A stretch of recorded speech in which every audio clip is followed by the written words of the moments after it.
Hello friends, मैं हूं सन्मय प्रकाश और आप देख रहे हैं यूट्यूब चैनल सरकारी जॉब न्यूज़। ये 28 से 31 अक्टूबर 2020 के इंपॉर्टेंट करंट अफेयर्स क्वेश्चंस हैं। 4 दिनों का है, बीच में कुछ दिन वीडियो नहीं आ पाया था तो एक साथ कंपाइल कर दिया गया इसे। और इसका PDF अवेलेबल है विद नोट्स, MCQ है, फ्री में इस वीडियो के डिस्क्रिप्शन में मिल जाएगा, या आप इसे वीडियो खत्म होने से ठीक पहले मेरे बगल में जो डाउनलोड का लिंक आता है वहाँ से ले सकते हैं। पहला क्वेश्चन लेते हैं, सबसे इंपॉर्टेंट। भारतीय मूल के वेबल राम कलवान, तो उनको अभी हाल ही में किस देश का राष्ट्रपति चुना गया अक्टूबर में? आंसर होगा सेशेल्स। ओके, सेशेल्स में चुना गया है। ये कई सारे द्वीपों का देश है और आपको बता दूं कि हिंद महासागर में, लोकेशन भी मैं बता दूंगा, उससे पहले बता दूं कि 1976 तक ये ब्रिटिश का उपनिवेश था सेशेल्स, और स्वतंत्रता के बाद एक साल बाद ही 1977 में तख्ता पलट हुआ था फॉरे नामक एक व्यक्ति ने, और फिर राष्ट्रपति पद पर रहे। और अब जो है देखने को मिल रहा है कि वेबल राम कलवान ने उन्होंने जीत हासिल की है। ओके, देखिए उनका जन्म तो सेशेल्स में हुआ था, लेकिन रहने वाले वो उनके जो पूर्वज थे यानी उनके दादा, वो भारत के यानी बिहार के थे, बिहार के रहने वाले थे उनके दादा, और वो वहाँ चले गए थे और उसके बाद फिर वहाँ रहने लगे। सेशेल्स कहाँ पर है मैं आपको दिखा दूँ। मैप में देखिए, ये आप देख रहे हैं प्यारा भारत वर्ल्ड मैप में। ओके, और भारत से जब हम हिंद महासागर की ओर चलेंगे, अरेबियन सी पार करके अफ्रीका के पास पहुंचेंगे, तो ये रहा सेशेल्स। ओके, और देखिए आपको ऊंचाई से तो आपको दिखाई नहीं देगा, लेकिन अगर जूम करते हैं इसे तो आपको दिखेगा कि छोटे छोटे बहुत सारे द्वीप हैं यहाँ पर। तो यही रहा सेशेल्स।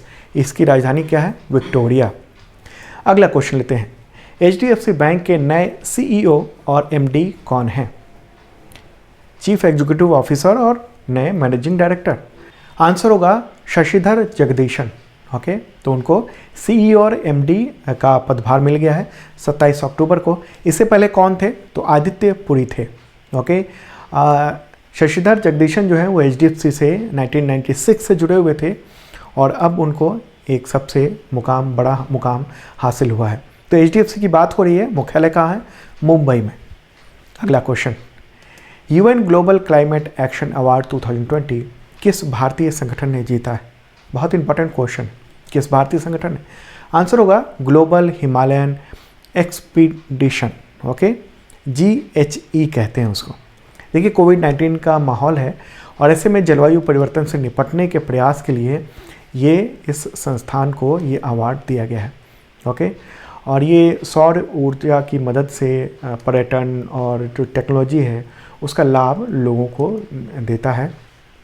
ओके, और ये जो अवार्ड है वो जलवायु परिवर्तन पर जो संयुक्त राष्ट्र फ्रेमवर्क कन्वेंशन है, इंग्लिश में कहते हैं इसे United Nations framework convention on climate change, short में कहते हैं इसे UNFCCC। आप मेरे बगल में देख भी रहे हैं उसका लोगो। ओके, तो उसी की तरफ से ये अवार्ड दिया गया है। ओके, चलिए आगे बढ़ते हैं। अगला क्वेश्चन लेते हैं। उससे पहले बता दूं, इंपॉर्टेंट इन्फॉर्मेशन है कि 2020 का जनवरी से अक्टूबर तक का जो करंट अफेयर्स है अपडेट आ चुका है। आप लोग देख सकते हो, डाउनलोड कर सकते हैं। MCQ है विद नोट्स डिटेल में, तो चाहे UPSC का एग्जामिनेशन हो, चाहे रेलवे का, चाहे SSC का, सब में आपको काम आएगा। तो डिस्क्रिप्शन में अवेलेबल है। जिन लोगों ने पहले से लिया हुआ है वो अपडेट ले सकते हैं। कैसे अपडेट लेंगे? डिस्क्रिप्शन चेक कर लें। अगला क्वेश्चन, केंद्र सरकार ने नए मुख्य सूचना आयुक्त यानी CIC, चीफ इंफॉर्मेशन कमिश्नर, तो उसके लिए किसके नाम को मंजूरी दी है? आंसर होगा यशवर्धन कुमार सिन्हा। ठीक है, अब वो अभी सूचना आयुक्त हैं, और आपको बता दूं कि 1981 बैच के इंडियन फॉरेन सर्विस के अधिकारी भी हैं, और ब्रिटेन में भारत के उच्चायुक्त भी रह चुके हैं। इंपॉर्टेंट बात है। इससे पहले CIC कौन थे? चीफ इंफॉर्मेशन कमिश्नर, तो बिमल जुल्का थे। हालांकि वो कई महीने पहले रिटायर्ड हो गए, उसके बाद पद खाली था CIC का, तो अब ये इनको दिया गया है। ओके, और जो नए CIC जिन पर जिम्मेदारी दी जा रही है वो बिहार के रहने वाले हैं, और दिल्ली यूनिवर्सिटी से उन्होंने इतिहास में ग्रेजुएशन भी किया हुआ है। ओके, आगे बढ़ते हैं। अगला क्वेश्चन, इसरो जो है वो वर्ष 2020 में पहला सैटेलाइट जो कि 7 नवंबर को लॉन्च करने वाला है, तो उसका नाम क्या है उस सैटेलाइट का? क्योंकि कोई भी क्वेश्चन अगर पहला होता है तो इम्पॉर्टेंट हो जाता है आपके एग्जामिनेशन के लिए। आंसर होगा EOS-01, okay, earth observation satellite इसको कहेंगे, और इसे PSLV C-49 रॉकेट से लॉन्च किया जाएगा। और इसके साथ ही 9 और सैटेलाइट होंगे जो कस्टमर सैटेलाइट होंगे, मतलब दूसरे देश के हैं, और वो न्यू स्पेस इंडिया लिमिटेड जो है इसरो का एक कंपनी है, वो उसके साथ कमर्शियल एग्रीमेंट के तहत इसको लॉन्च किया जाएगा। 9 और हैं, ओके। तो इसरो के चेयरमैन कौन है? K Sivan, ठीक है। और ये जो सैटेलाइट है EOS-01, ये सैटेलाइट एक एडवांस सीरीज़ है, और ये सिंथेटिक अपर्चर रडार, उसमें किसी भी समय पृथ्वी पर नज़र रख सकता है, किसी भी मौसम में, चाहे बादल हो ना हो कोई फ़र्क नहीं पड़ेगा, वो एक तरह से नज़र रख सकेगा और भारतीय सेना को काफ़ी इन्फॉर्मेशन दे सकेगा आसपास के देशों की भी। इसके अलावा खेती, फॉरेस्ट्री, बाढ़, इन सब स्थिति में निगरानी करने और बचाव करने में काफ़ी सहायता करेगा, ओके। और जो आखिरी इसरो ने इससे पहले लॉन्च किया था सैटेलाइट, वो 11 दिसंबर को किया था, DSAT RB-1 उसको किया गया था। हालांकि इससे पहले भारत का सैटेलाइट जो है वो लॉन्च हुआ था 17 जनवरी को, लेकिन GSAT-30 था, लेकिन वो यूरोपियन जो स्पेस पोर्ट है फ्रेंच गुयाना में, तो उससे लॉन्च किया गया था। इसरो इस साल पहली बार 7 नवंबर को लॉन्च कर रहा है। अगला क्वेश्चन लेते हैं। Federation of Indian fantasy sports FIFS, तो उसने अपना नया अध्यक्ष किसे नियुक्त किया है? आंसर होगा बिमल जुल्का। अभी मैंने नाम लिया था उनका, वो पहले CIC थे, यानी चीफ इंफॉर्मेशन कमिश्नर इस देश के। तो अब बिमल जुल्का इसके जो अध्यक्ष बन गए हैं, और किनका स्थान लिया है? जॉन लोफगेन का स्थान लिया है, ठीक है। चलिए आगे बढ़ते हैं और अगला क्वेश्चन लेते हैं। सब्जियों के लिए न्यूनतम या कहें आधार मूल्य निर्धारित करने वाला देश का पहला राज्य कौन सा है? न्यूनतम आधार मूल्य का मतलब हुआ जैसे MSP होता है अनाज के लिए, जो सेंट्रल गवर्नमेंट की ओर से जारी होता है, मिनिमम सपोर्ट प्राइस। इसी तरह से किस राज्य ने सब्जियों के लिए मिनिमम एक तरह से सपोर्ट प्राइस निर्धारित कर दिया है? उसका नाम दिया गया है न्यूनतम मूल्य या फिर आधार मूल्य। आंसर होगा इसका केरल, ओके। देखिए इससे पहले जो एग्जामिनेशन हुए हैं UPSC में, तो उसमें MSP और एग्रीकल्चर से रिलेटेड बहुत सारे क्वेश्चन आए, तो तमाम दूसरे एग्जामिनेशन में भी जो एग्रीकल्चर से रिलेटेड जो टॉपिक्स हैं वो भी इंपॉर्टेंट हो जाता है, तो ये भी क्वेश्चन है, ओके। तो इसमें होगा ये कि सब्जियों का जो न्यूनतम आधार मूल्य होगा वो जो है उत्पादन लागत से 20% अधिक होगा, मतलब कि 20% जो है लाभ मिलना है। तो मुख्यमंत्री P विजयन है, उन्होंने 27 अक्टूबर को इसकी जानकारी दी है, और 1 नवंबर से ये प्रभावी हो चुका है ये, ओके। तो फिर ये केरल की बात हो रही है, मुख्यमंत्री कौन है? जैसा मैंने बताया P विजयन, और गवर्नर कौन है? आरिफ मोहम्मद खान। अगला क्वेश्चन लेते हैं। देखिए ये जो वीडियो है वो थोड़ा लंबा होगा क्योंकि 4 दिनों का करंट अफेयर्स है, इसलिए। क्वेश्चन होगा किस दक्षिण अमेरिकी देश में अब नया संविधान बनाने के लिए जनमत संग्रह कराया गया है? जो कि जनमत संग्रह एक तरह से उसने कहा भी है जनमत संग्रह ने कि हाँ बदल दिया जाए, नया संविधान बना दिया जाए। तो कौन सा देश है ऐसा? आंसर होगा चिली, ओके। समर्थन में 78.24% लोगों ने वोट दिए हैं, ओके। और इससे पहले कब बना था वहाँ का संविधान? 40 साल पहले बनाया था, ओके। तो अब जो है वो नया संविधान बनेगा वहाँ पर, और वहाँ के प्रेसिडेंट हैं सेबेस्टियन पिनिएरा। तो उन्होंने कहा है कि लोगों ने नए संविधान पर सहमति बनाने के लिए जो है नागरिकों की संवैधानिक परिषद का चुनाव किया है, और एक तरह से अब नया जो है संविधान वहाँ बन जाएगा। देखिए चिली में जो मौजूदा संविधान है वो तानाशाह अगस्तो पिनोशे उसके दौर में बनाया गया था। 1973 से 90 के दौर में उनकी सत्ता थी, और उस दौरान कहा जाता है कि 3000 लोग मारे गए थे। तो इसलिए ये डिमांड थी लोगों के बीच में कि तानाशाह के समय का जो संविधान है उसको ख़त्म किया जाए और नया संविधान इम्पॉर्टेंट जो जनता के लिए है वो बनाया जाए, और इसके लिए काफ़ी आंदोलन चल रहे थे। तो चिली की बात हो रही है, तो चिली का लोकेशन भी मैं दिखा दूं आपको। दक्षिणी अमेरिकी देश है, कहाँ पर है दिखा दूं। मेरे बगल में आप वर्ल्ड मैप देख रहे हैं, तो वर्ल्ड मैप में सामने है प्यारा भारत। तो भारत से आगे बढ़ेंगे, अफ्रीका पार करते हुए जब दक्षिण अमेरिका जाएंगे तो ये रहा चिली, ये जो लंबा सा आपको दिख रहा है।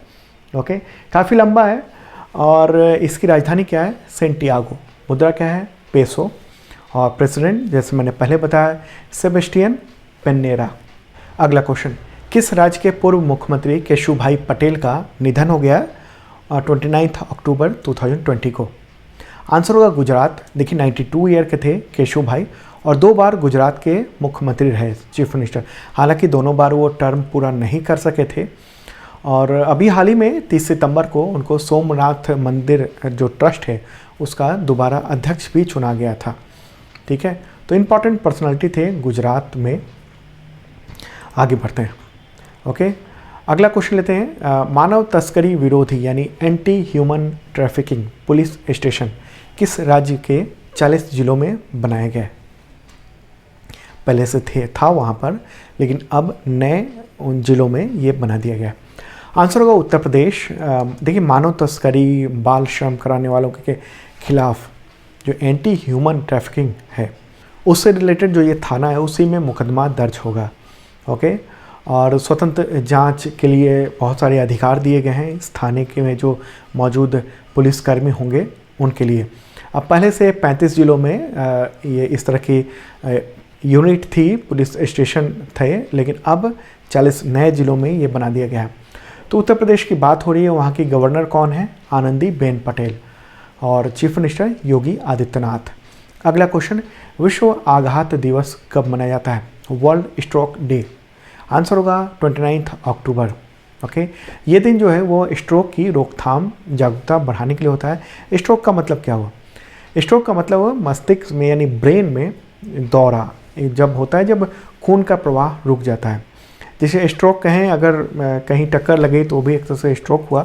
वही ब्लड जब जा रहा है और वो प्रवाह रुक जाए, ब्लड आगे ना बढ़ पाए, तो वो स्ट्रोक होता है। उसमें नस फट जाता है तो उससे काफ़ी दिक्कतें होती है। तो इसको लेकर ये दिवस मनाया जाता है। और 2020 में थीम क्या है इस दिवस की? Join the movement. Join the movement. अगला क्वेश्चन, किस राज्य सरकार ने अंतर्राज्यीय विवाह जोड़ों को प्रोत्साहित करने के लिए एक पोर्टल लॉन्च किया है? अंतर्जातीय विवाह जोड़ों को प्रोत्साहित करने के लिए आंसर होगा ओडिशा। ओडिशा के जो चीफ मिनिस्टर हैं नवीन पटनायक, तो उन्होंने वेब पोर्टल को लॉन्च किया, उसका नाम है सुमंगल। ये गवर्नमेंट की ओर से है, इसलिए ये क्वेश्चन हो जाता है। तो इसमें अंतर्जातीय जोड़ों के आवेदन लिए जाएंगे और 60 दिन के अंदर में प्रोत्साहन राशि भी दी जाएगी। 1 लाख रुपए को बढ़ाकर अब 2.5 लाख कर दिया गया। पहले ये प्रोत्साहन राशि जो मिलती थी अंतर्जातीय विवाह के लिए वो बढ़ा दिया गया। तो बात हो रही है उड़ीसा की, वहाँ के गवर्नर कौन है? गणेशी लाल। अगला क्वेश्चन, ब्रिक्स संसदीय मंच की 27 अक्टूबर को मीटिंग हुई है वर्चुअली, तो उसमें भारतीय संसदीय प्रतिनिधि मंडल का नेतृत्व किसने किया? ये ब्रिक्स संसदीय मंच की हुई है। आंसर होगा ओम बिरला। कौन है वो? तो लोकसभा के अध्यक्ष हैं ओम बिरला। तो उनकी अध्यक्षता में कई सारे सांसद थे, जैसे कनिमोझी, इसके अलावा और भी, तो वो सब इसमें शामिल हुए। ये छठा ब्रिक्स संसदीय मंच की इसकी बैठक थी और रूसी संसद के जो अध्यक्ष हैं वाचेस्लाव वोलोदिन, तो उनकी अध्यक्षता में ये किया गया था। और 5 देश हैं ब्रिक्स में, आपको पता होगा कौन कौन से? ब्राज़ील, रूस, भारत, चीन और दक्षिण अफ्रीका। अगला क्वेश्चन लेते हैं, दुनिया का सबसे ऊंचा क्लाउड कंप्यूटिंग डाटा केंद्र कौन सा देश बना रहा है? दुनिया का सबसे ऊंचा cloud computing data centre. Answer होगा चाइना। ये कहाँ पर बना रहा है वो? तिब्बत में। ओके, तिब्बत पर चीन का कब्जा है, तो तिब्बत की राजधानी है लहासा, तो वहाँ पर एक हाईटेक जोन में वो ये बन रहा है। और ऊंचाई कितनी है उसकी? 3665 मीटर, यानी समुद्र तल से उतनी ऊंचाई पर बन रहा है। 11.8 बिलियन युआन यानी कहें 1.8 बिलियन US डॉलर खर्च हो रहा है। और इसमें बहुत सारी सुविधाएं होंगी।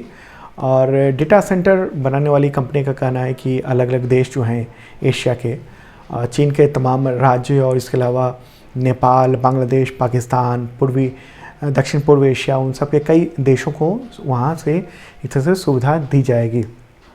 ओके, तो क्या होता है ये क्लाउड कंप्यूटिंग डेटा सेंटर?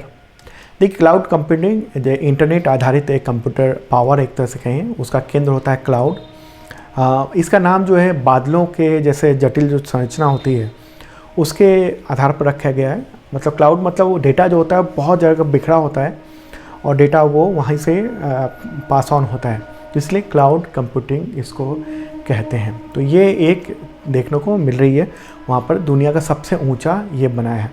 अगला क्वेश्चन लेते हैं, 31 अक्टूबर को मनाए जाने वाले राष्ट्रीय एकता दिवस यानी नेशनल यूनिटी डे किस महापुरुष की जयंती के उपलक्ष्य पर ये मनाया जाता है? सबको पता होगा, आंसर होगा सरदार वल्लभ भाई पटेल, भारत के लौह पुरुष। ओके, तो उनकी जयंती पर यह हर साल मनाया जाता है। राष्ट्रीय एकता दिवस कब घोषित हुआ था? 2014 को घोषित हुआ था, 31 अक्टूबर को, तो उस दिन से ये मनाया जाता है। अगला क्वेश्चन है, प्रधानमंत्री नरेंद्र मोदी ने 30 अक्टूबर 2020 को किस राज्य में बाल पोषण पार्क का उद्घाटन किया? आंसर होगा गुजरात के केवड़िया में। आगे बढ़ते हैं, अगला क्वेश्चन लेते हैं, विश्व शहरीकरण दिवस यानी वर्ल्ड अर्बनाइजेशन डे ये कब मनाया जाता है? आंसर होगा 31 अक्टूबर। संयुक्त राष्ट्र के द्वारा ये आयोजित किया जाता है 31 अक्टूबर को। और वैश्विक शहरीकरण में जो अंतर्राष्ट्रीय समुदाय है उसकी रुचि कैसे बढ़ाएं और क्या क्या बेहतर हो, उसके लिए ये मनाया जाता है। थीम क्या है 2020 की? Changing the world, innovations and better life for future generations. अगला क्वेश्चन है, विश्व बचत दिवस कब मनाया जाता है? World saving day. आंसर होगा 30 अक्टूबर। ये दिन जो है अर्थव्यवस्था और व्यक्तियों के लिए बचत के महत्व को बढ़ावा देने के लिए दुनिया भर के कई देशों में मनाया जाता है। और हम सब जानते हैं कि बचत जो है वो वैश्विक अर्थव्यवस्था के लिए बहुत ज़रूरी होता है। ओके, अगला क्वेश्चन लेते हैं, 30 अक्टूबर 2020 को तुर्की और ग्रीस में भूकंप के झटके महसूस किए गए, तो इसकी तीव्रता कितने रिक्टर स्केल की मापी गई? आंसर होगा 7 रिक्टर स्केल का। देखिए, पैमाना होता है रिक्टर स्केल, पता होगा आप लोगों को, जैसे वजन का होता है किलोग्राम, अगर कोई लिक्विड है तो उसका लीटर होता है, तो इसी तरह से जो अर्थक्वेक होता है उसका पैमाना होता है रिक्टर स्केल, तो वो है 7 रिक्टर स्केल का। और यहाँ आपको बता दूँ कि रिक्टर स्केल जो होता है, अगर 7.1 हुआ तो मतलब उसका 2 गुना हो गया, 7.2 हो गया तो एक तरह से 3 गुना हो गया। इस तरह से वो चलता है रिक्टर स्केल। ओके, करीब 14 से ज़्यादा लोगों की जान गई तुर्की और ग्रीस में, और कई सारे लोग जो है घायल हुए थे। हालांकि 7 रिक्टर स्केल का भूकंप आने के बाद भी वहाँ पर बहुत ज़्यादा तबाही नहीं मची। इसका मतलब ये हुआ कि वहाँ भूकंप को लेकर जो बिल्डिंग है उसके बनाने में काफ़ी सतर्कता बरती गई थी। नतीजा यही समझ में आ रहा है, वरना आमतौर पर 7 रिक्टर स्केल का भूकंप आता है तो तबाही सी मच जाती है। तुर्की की बात हो रही है, प्रेसिडेंट कौन है इस वक्त वहाँ के? रिसेप तैयब एर्दोगान। अगला क्वेश्चन लेते हैं, हैलोवीन डे कब मनाया जाता है? आंसर होगा 31 अक्टूबर। ओके, पश्चिमी देशों में ये मनाया जाता है और ये मेकअप, भूत के जैसा मेकअप बना के लोग निकलते हैं, और आयरलैंड में ख़ास तौर पे मनाया जाता था। और उसके बाद ये पूरे देश में, वहाँ पश्चिमी जो देश हैं वहाँ पर ये मनाया जाता है। खुद को डरावना रूप अख्तियार करते हैं लोग वहाँ पर। अगला क्वेश्चन है, ऑडियो विजुअल हेरिटेज के लिए विश्व दिवस यानी world day for audio visual heritage ये कब मनाया जाता है? आंसर होगा 27 अक्टूबर। 27 अक्टूबर को मनाया जाता है। देखिए, विरासत जो है वो केवल इमारतें ही नहीं होती हैं, बल्कि ओल्ड जो ऑडियो और वीडियो होता है वो बहुत महत्वपूर्ण होता है। और तो ये दिवस मनाया जाता है। ऑडियो विजुअल कह दीजिए बहुत इम्पॉर्टेंट रोल जो है वो हमारे जीवन में ये है। और इस साल की थीम क्या है इस डे की? Your window to the world, ये है थीम। यूनेस्को की ओर से ये आयोजित होता है। मुख्यालय कहाँ है? पेरिस, फ्रांस में। अध्यक्ष कौन है यूनेस्को के? आड्रे इजोल। स्थापना कब हुई थी? ये क्वेश्चन भी हो सकता है। 16 नवंबर 1945 को। अगला क्वेश्चन है, इंटरनेशनल पैसेंजर्स के लिए ई बोर्डिंग सुविधा शुरू करने वाला पहला एयरपोर्ट कौन बन गया है? पहला एयरपोर्ट इस तरह का आंसर होगा, ये हैदराबाद का एयरपोर्ट है, Rajiv Gandhi international airport. Okay, central government की अनुमति के बाद इसकी सुविधा शुरू हुई। देखिए, डोमेस्टिक यानी जो देश में ही अगर परिवहन करते हैं तो ई बोर्डिंग पास यानी मोबाइल में जो बोर्डिंग पास आ जाता है उससे तो आप ट्रैवल कर सकते हैं, लेकिन अब तक इंटरनेशनल के लिए ये सुविधा नहीं थी, जाकर काउंटर पर बोर्डिंग पास बनवाना पड़ता था। लेकिन अब ये सुविधा शुरू की गई है, खासतौर पे इंडिगो के द्वारा शुरू की गई है और धीरे धीरे अब अलग अलग कंपनियां वो ये काम करेंगी। अगला क्वेश्चन, किस प्रदेश सरकार ने बिना आबकारी शुल्क के भुगतान के अन्य राज्य से शराब के परिवहन पर रोक लगा दी गई है? अगर दूसरे राज्य से आ रहा है, अगर शराब लेके आ रहे हैं तो प्रतिबंध होगी। आंसर होगा आंध्र प्रदेश। वहाँ की सरकार ने अभी हाल ही में ये ऑर्डर जारी किया है। ओके, तो बिना परमिट के, बिना लाइसेंस के शराब रखने की अनुमति नहीं दी गई है। हालांकि 2-3 बोतल की अनुमति होती है, लेकिन इससे ज़्यादा अगर कोई लाता है तो उस पर रोक लगा दी गई है। पहले ऐसा नहीं था। तो आंध्र प्रदेश की बात हो रही है। मुख्यमंत्री कौन है? वाई.एस. जगनमोहन रेड्डी। और गवर्नर कौन है? विश्वा भूषण हरिचंदन। अगला क्वेश्चन लेते हैं, भारत तिब्बत सीमा पुलिस यानी ITBP ने 24 अक्टूबर 2020 को कौन सा वहाँ स्थापना दिवस मनाया है? आंसर होगा 59th स्थापना दिवस ये मनाया गया है। ओके, और इस वक्त महानिदेशक कौन है? सुरजीत सिंह देसवाल। तो दोस्तों, ये था इंपॉर्टेंट करंट अफेयर्स। कैसा लगा जरूर बताना। PDF अवेलेबल है। उसे मतलब बता दूं कि 2020 का भी करंट अफेयर्स है, पूरा जनवरी से अक्टूबर तक का अपडेट आ चुका है। डिस्क्रिप्शन में चेक कर लेना कैसे लेना है, क्या है। ओके, और जिन लोगों ने नहीं लिया है वो ले सकते हैं, बहुत इंपॉर्टेंट है। 2019 का भी करंट अफेयर्स अवेलेबल है, तो भी आप देख सकते हो। और हाँ, ये जो वीडियो में जो भी मैंने बताया उसका पूरा डिटेल नोट्स, MCQ सब अवेलेबल हो गया है। मेरे बगल में जो लिंक है डाउनलोड का, क्लिक कीजिए, डाउनलोड के लिए, या डिस्क्रिप्शन से भी डाउनलोड कर सकते हैं। और जिन लोगों ने सब्सक्राइब नहीं किया ज़रूर करना, साथ में बेल आइकन दबाना मत भूलना।